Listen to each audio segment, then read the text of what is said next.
to the Blue Shoes Fitness Podcast, where we talk about strength training, nutrition, faith, family, and how all those things work together for parents like you and me.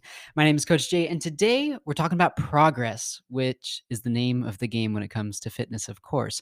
This time of year, there tends to be this hyper focus on using the scale as the king of all tracking progress. And I want to help frame this discussion for you so that by the end of this episode, you can do two things here. One, that you don't feel so much pressure and anxiety when it comes to stepping on the scale and using the scale. And two, to be aware of the myriad ways in which we can track progress without stepping on the scale. We have many other ways of tracking progress. So let's dive into that here in a moment. But first, we have our verse of the week coming straight out of the first book of the Bible. We are going back to Genesis chapter 9, verses 14 through 16. This is from the story of Noah. This is God talking to Noah here. Whenever I bring clouds over the earth and the rainbow appears in the clouds, I will remember my covenant between me and you and all living creatures of every kind. Never again will the waters become a flood to destroy all life.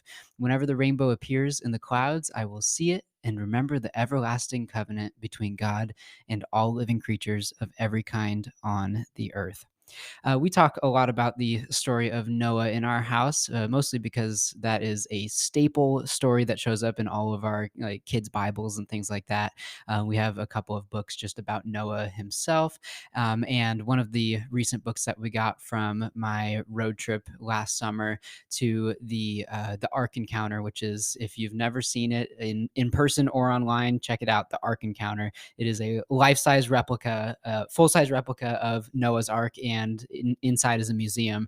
It is just mind bending. It straight up feels like fantasy, even for a lifelong believer. It feels unreal in a lot of ways, just larger than life. But it's amazing. And we got a book from there that was specifically about the rainbow. And I love we talk about rainbows a lot in our house too, being that we have two little girls who love all the colors. And I think if they were to draw the rainbow, it would just be different shades of pink. That tends to be how that goes. But they love the rainbow, and we love drawing them back to not only this story about Noah and this specific covenant between God and Noah, but just the idea of God's faithfulness, his overall covenant of faithfulness with us and to us.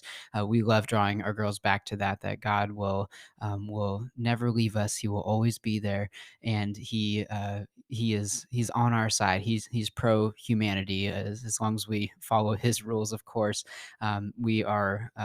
We would do best to follow him. And so that's what we talk a lot about in our house here. So I hope that that encourages you and your family. So next time you see a rainbow, think about God's covenants, not just the Noahic covenant here, but his covenant to us that he repeatedly makes to us day in and day out.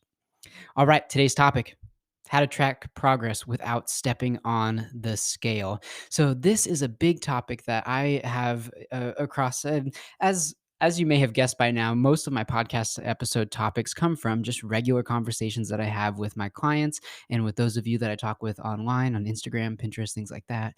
And this is a big topic: is not only just the scale, but how to use it, emotions that surround it, all of that kind of stuff. And so I want to help frame a little bit of not only how we use it, why we use it, but ways of getting around using it too. Not for the sake of trying to get around some of the anxiety that I think a lot of the times people will feel around the scale, but recognizing that the scale is just one tool in your fitness toolbox, so to speak. And a lot of the times I think that the scale is promoted and framed as being your only tool when it comes to tracking progress. That's certainly not the case, but even if it is your main tool, you will likely need other tools in your fitness toolbox. If we're going to run with that analogy here, you will likely need other tools, or you would do well to make use of other tools in your toolbox. And when I say being your main tool, let's say that you are having that one of your goals is related directly to your scale weight, by way of tracking, your fat loss progress, for example. So that would definitely be a reason why you might want to definitely use the scale to be able to track that progress outside of some of the other things that we'll talk about here in a moment. But even if it is your main tool, you would do well to still make use of some of the other tools. Just picture how a hammer is a very useful tool when it comes to things that hammers do. But when it comes to things that hammers are not very good at, even if your hammer is your go to primary tool for the job that you're getting done, you still might need to make use of some of the others. And so that's what we're going to get into further in that analogy here in a moment. When it comes to the scale, I don't know if it's as big of a deal in the real world as it is in my head, but I see a big division between coaches that are very much like, "Hey, the scale, you don't need to be afraid of it. Let's work through some of that anxiety, that angst that people feel around that." And then you see kind of another camp that presents a somewhat novel view of the scale is the devil. You don't want to even mess with that. Here are ways that you can get around that. And I I you can tell what side I'm on by way of how I frame that a little bit, but I don't really mean to characterize that second side so much as I mean to make sure that we don't just try to work around the fears and anxieties that we feel. We As a coach, one of my goals is to help clients work through those things, and I don't think that it's really all that helpful to just avoid something and pretend that it doesn't exist. So I would say that if I had to pick a side, I am on team pro scale. And it's not just the scale here. The bigger picture is that I'm on team pro data. And the more data that you have is going to give you more clarity in your goals, in your methods to be able to achieve those goals. And that's going to equal less irrational fear. There is certainly not to diminish the fear and anxiety that can come with tracking various metrics, especially with something like your body weight, as something that tends to be very sensitive and personal for a lot of people. Not to diminish that or to reduce those fears, but I think by definition, those are irrational fears that you don't have to be afraid of those because you can see by way of using them that more data is going to show you a more clear picture when it comes to what the scale is actually telling you. You don't have to step on it and wonder, oh my gosh, what's it going to tell me today? And how is that going to dictate everything that I feel and do and decide today in terms of exercise, in terms of nutrition, things like that. You that is irrational by nature, and I want to help you work through that even just over here in the next couple of minutes. When it comes to the scale specifically, one of the big things that comes to mind is that most of us aren't ever really taught how to use it. And I don't really know what that would look like. I don't really know what a formal, do you take a class in school talking about how to use the scale? That might be a little overkill. But at the same time, a lot of people are never taught how to use it. They just use it in scenarios that are usually not overly positive. Think about going to the doctor and how that's not usually, even if you are in good health, it's not usually something that people just love doing and doing, especially if you're not doing well and you are doing that on a frequent basis, regular basis, things like that. A lot of times people will use the scale at home in a way that is very fearful in talking about. Think about how something like post Thanksgiving dinner, how you look at the scale and some people are drawn to it and they want to step on it to be able to go, "Oh my gosh, I can't believe that this is the push that I finally needed." Whereas some people just look at it and they go, "Yeah, I'm not even stepping on that thing because I don't even want to know." We're not really taught. We don't have a literacy when it comes to how to use the scale, and no wonder it can feel a bit scary and cause anxiety, really, even some pretty deep seated anxiety. Think about with the idea again of this being a tool in your toolbox. There are some tools in actual toolboxes that could be very, very scary to use or cause anxiety if you don't know how to use them, if you weren't taught how to do that. I think about the circular saw that's sitting in my garage right now. It is loud, it's got some kickback to it, and if you don't know what you're doing, it can be even if you know what you're doing, it can be a terrifying tool to use sometimes. And that is somewhat analogous to the scale as far as thinking about if you don't know what you're doing, if you don't know how to use it, how to interpret it, how to read it, you might just be causing more fear and anxiety than is due in that particular scenario. And that might be remedied by just having some education to go with it. So, all that being said, again, even if the scale is your primary tool that you're using, I think that it is absolutely, for most people with most goals, still worth tracking data, not just scale data, but that included, across many different metrics, across multiple metrics. Uh, if you've ever heard the phrase non-scale victories, that's a phrase that kind of came around in the fitness world a few years ago, and I don't hear it too much nowadays. But it's this idea that of being able to celebrate some victories and versions of progress toward your goals that don't have to do with the scale. And my version of this that I want to share with you here is just a small handful of items that are non-scale metrics that you might consider tracking. So I have a list here of, I don't know, 8 or 9 different things. And the goal is not to show you that you need to start then tracking all of these kinds of things. But I do want to help frame this discussion of getting into your mind of thinking, okay, even if your goal is somewhat or directly related to your body weight, your body fat percentage, body composition in general tends to be the subject that we're talking about here. Even if that is your primary goal, I want you to consider how these other metrics fit in, and thinking that if you are making progress by way of what the scale is saying, but that many or some or all of these other non-scale metrics are suffering, you need to start considering, is it worth it? Is the fat loss or weight loss worth it? On the flip side, if the scale is not moving in the direction that you are planning on, think about using these other metrics as a way of looking at non-scale progress of, am I making progress in ways that the scale itself isn't telling me? Because the scale is, it's one tool and it's not going to ever tell you the full story of what's going on. So I hope that this list is encouraging. It's a quick one. I just want you to be thinking about some of those kinds of things as we go into it. So as you are going through your everyday fitness journey, regardless of what the scale is saying, regardless of your relationship with it, think about how your strength and endurance are working in and outside of your workouts.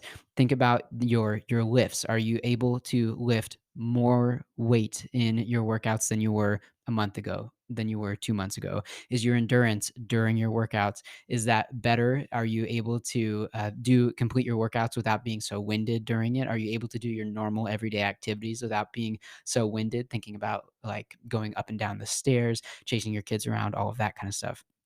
Here's an underrated one: enjoyment of your workouts. Do you enjoy your workouts? Is your level of joy during and after your workouts, does that reflect how you are feeling overall? If you are just trudging through your workouts, and granted, there may be some workouts that you don't particularly enjoy, some specific ones or specific exercises or muscle groups or things like that. But think about just your overall level of, why are you working out? If it is if it's being fueled by shame and guilt and trying to fix your body, and that is not a recipe for long-term lifelong fitness. And so thinking about your level of enjoyment that you're getting from your workouts, or even just the feeling after, even if you don't particularly love the actual training side of it, the feeling after, that you feel good, you feel like you did something productive that was worthwhile, that can be a non-scale metric for sure.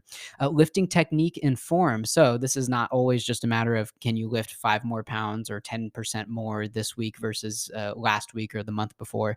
Are you being able, are you learning how to lift with better form? Is your technique for a specific exercise or movement pattern, is it getting better? Can you see that by way of taking form check videos of yourself and seeing that you are getting better and more confident with your different lifts? Your relationship with food and with tracking your food. This is a big one. This is something that can be a little bit difficult to quantify, which a lot of these are, which is why they're not quite as popular for a lot of people, I think, to to keep tabs on, because it can be difficult to say, on a scale of 1 to 5, how is your relationship with food? That's it's not a probably a very easy question to answer either honestly or accurately, but it is something that's worth considering just over the long haul of thinking, versus a year ago or at the beginning of your fitness journey. Has your relationship with food or tracking your food, has that gotten better? Has it gotten easier? Has it gotten more natural? Those are some of the things that can be worth considering, especially for the long term, lifelong side of it. Is you, regardless of how much you track your food or whether you want to do that in the long term, being able to fit that in seamlessly with your lifestyles, that should come a little bit easier over time. It shouldn't always feel like such a grind. Um, this is kind of one big topic here, but your stress slash sleep slash energy levels throughout the day. These are all different but related, and stress and sleep are huge topics that you can go we could go down a whole rabbit hole with that, or with each of those. But thinking about, are those increasing? Are they decreasing? Are they stagnant? Do those seem to change with some of these other metrics that we're talking about here? Do you notice that if you are tracking your body weight, that the deeper you go into a deficit, the deeper you go into a cut, or maybe on the other side of it too, the harder you go into a building or bulking phase, do you notice that your sleep is suffering or improving? Do you see that your stress levels are tangential, and are they positively correlated? Are they negatively correlated? These are all the kinds of things that, if you've never thought about how some of these different metrics and factors tie into one another, you might be surprised if you started to track some of these side by side, and you could pinpoint, hey, I don't know if these are causational or correlational, but you might see some trends and you might explore those, and that might lead to some interesting discoveries in your own fitness. Outside of all of this, let's get a little bit not ethereal, but let's get a little bit tangential to your physical fitness as a whole. Think about your relationships with your spouse, with your kids, with your friends. I tend to see this a lot in the level of patience, both in myself and in my clients, of the level of patience that each of us has with one another, with our spouses, kids, friends, family, all that kind of stuff. This is something that you hear as a very common, to go on a little bit of an extreme here. That's a very common issue when it comes to bodybuilding competitors. When they get real deep into their cut and they are near, peak week showtime, this is something that tends to suffer in a sense. And I guess if you're seasoned in it, then you kind of know that, hey, your patience might be a little thin, and you need to work extra hard to be gracious and kind to the people around you. But this is something that you see time and time again, that tends to decline as people get deeper and deeper into these kinds of goals and things like that. And not to say that that's going to be you per se, but it is something that's worth considering, that if your relationship with your own fitness and training and nutrition if that tends to impact your relationships with the people around you, that might be a good place to be able to go, okay, we need to reconsider how we're approaching this.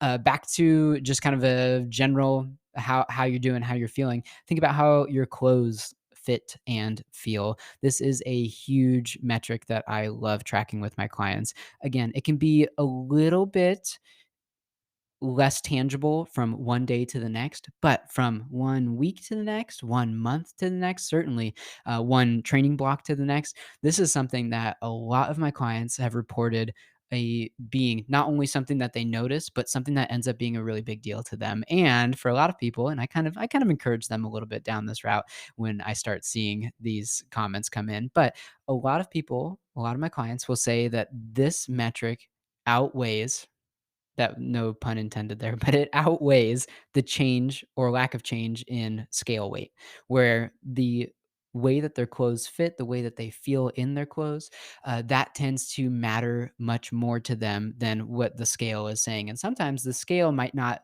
reflect such a large difference. In fact, it might even be very similar to either where you started or to a certain point in the past. But in relation to that point in the past, your clothes might feel completely different, how they're fitting. And for a lot of people, it's in their shoulders, it's around their midsection, it's around their hips. Those tend to be some of the big areas where people will notice, hey, things are fitting differently, and it feels really good. I don't feel so constricted, so tight in my clothes. And whether that's just your clothes in general, or for some people, it's a specific piece of clothing. Sometimes it's a swimsuit, sometimes it's an actual suit, like a dress suit.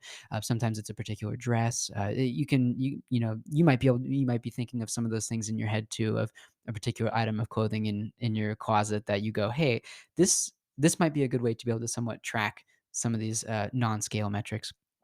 And along with that too, the last thing on this list is the mirror, and what the mirror is showing too.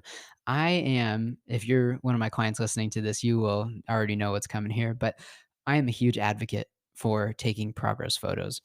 I'm not going to sit here and tell you as the listener of how often you need to be doing that, and you can figure that out of what works for you. I have my clients do it on a biweekly basis.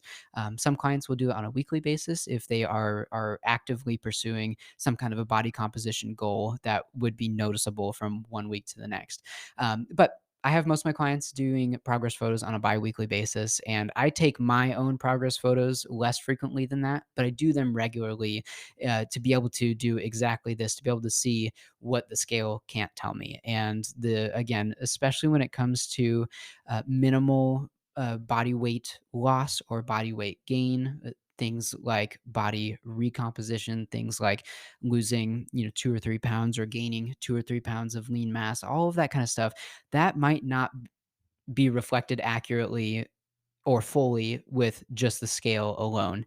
And it can be a little bit discouraging if you feel like you're trying to make a big jump in one direction or another, and you're really not seeing that by way of the scale, but your clothes are telling you a different story and the mirror is telling you the same story as your clothes, and that things are shifting, things are moving, things are looking different than they did before. And if that's important for you and your goals, I would definitely encourage you to also take progress photos along with this too. That's a big, when I look at this list here of a few different items, that's a big one that I would encourage most people to do in some capacity. Try it once a month. Try it on your birthday. Try it on January 1st or whatever works for you.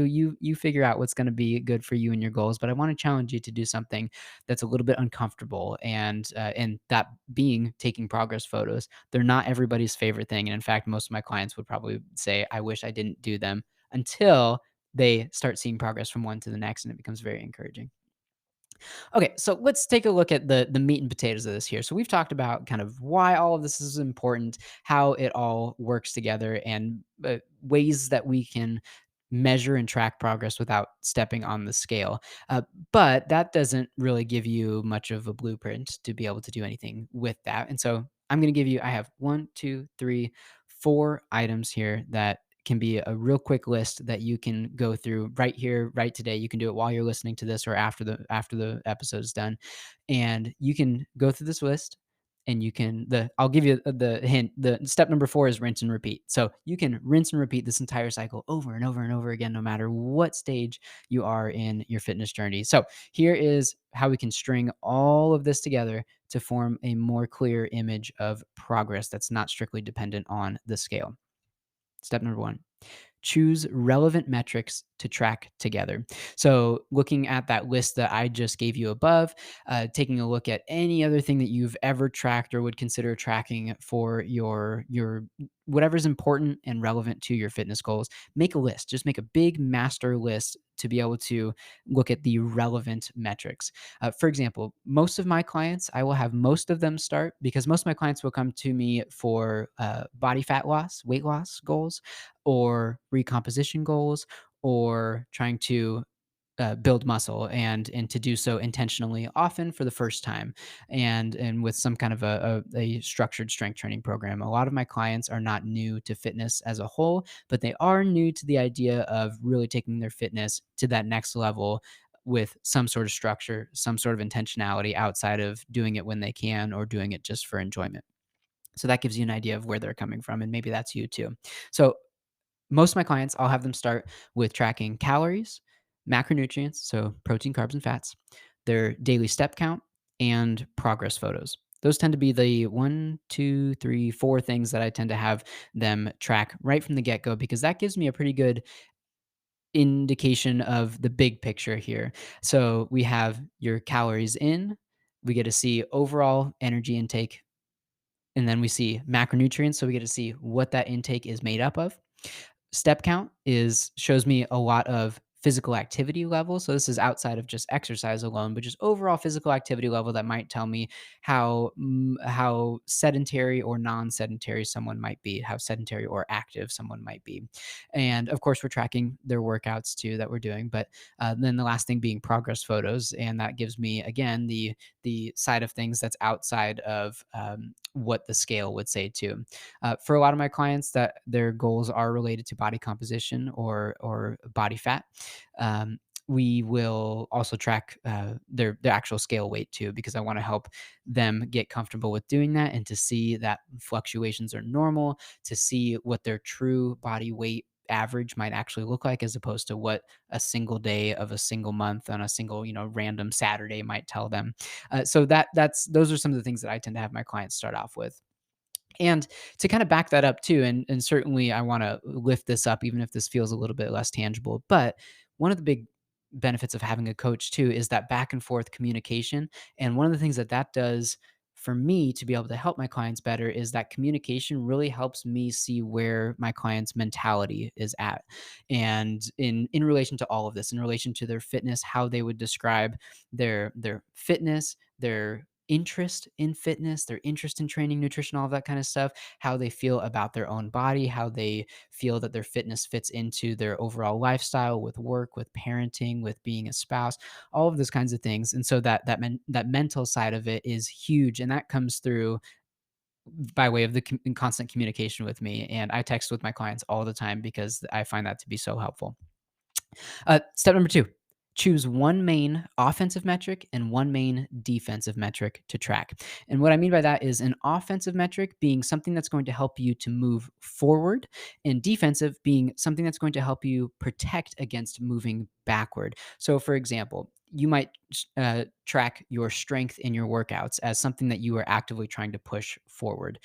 Your defensive thing that you might be tracking is maybe your lifting technique. So as you're trying to get stronger and lift heavier, lift the same weight for more reps, things like that, you might want to protect against moving backward as far as your technique goes, because you might just be progressively cheating and not actually progressively overloading. So that's one example. Another quick example is if you are tracking your scale weight. So that first example had nothing to do with the scale at all, as this episode is all about here. But let's say that you are tracking your scale weight. That might be your offensive example where you're really trying to push that, whether you're trying to push your scale weight down or up, or if you're just looking at maintenance and you're trying to keep it right where it's at.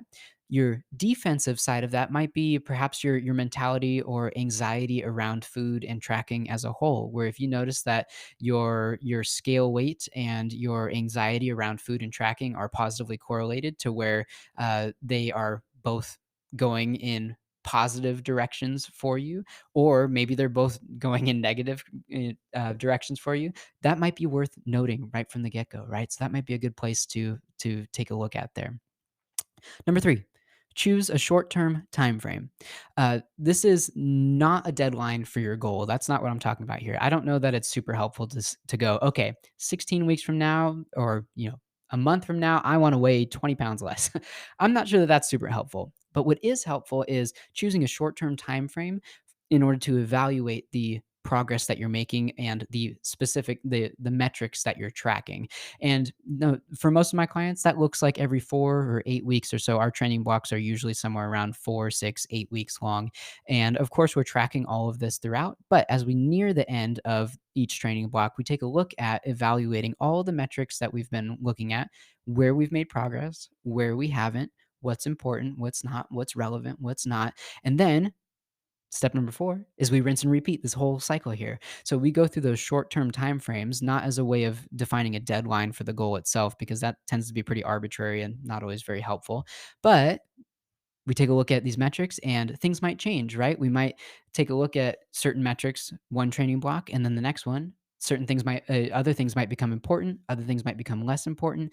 And being able to keep tabs on those can be a really natural rhythm within your own fitness and within your own training.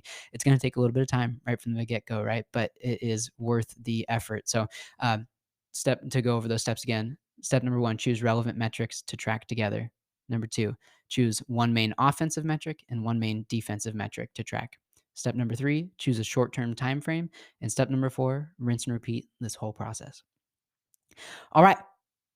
We're here at 29 minutes here. I'll let you go here. That's it for today's episode. As per usual, I'm going to ask that if you enjoyed this episode, that right here, right now, don't wait till after, right here, right now, take a screenshot of whatever podcast app you are listening to this on and post that to your favorite social media page. You can tag me on any of those sites, and I'll be sure to repost you there too.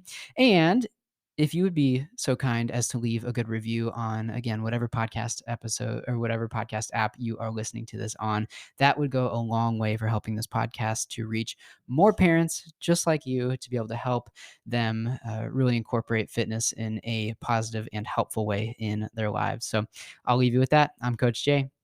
Thanks for hanging with me, and we'll see you next time.